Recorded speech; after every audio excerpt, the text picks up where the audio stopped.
कोई नया नया आया और आप बोले कि आपको तो इनसे अधिक प्रेम करता हूं, लक्ष्मण जी को कितना बुरा लगा होगा? कहिए, लगा होगा ना? भगवान ने गलत कहा ना? कहिए, भगवान ने गलत कहा ना? बिल्कुल सही कहा। भगवान क्यों गलत बोलेंगे जी? तो आप कहोगे महाराज यहाँ क्यों बोला भगवान ने?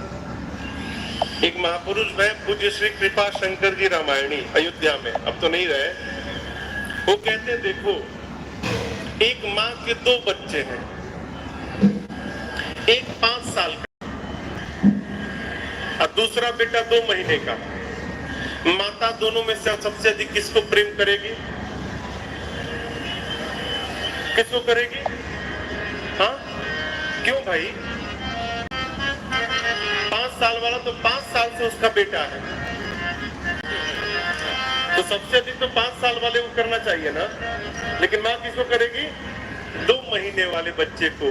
भगवान भी यहाँ यही कहते हैं, लक्ष्मण तुम तो मेरे पुराने बच्चे हो, हनुमान तो अभी अभी मेरी शरण में आया है, अर्थात ये भी नवजात शिशु है, इनको मैं आपसे 2 गुना अधिक प्रेम करूंगा।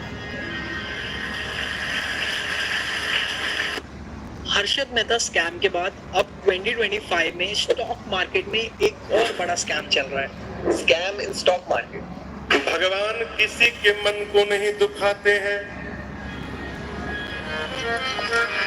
जो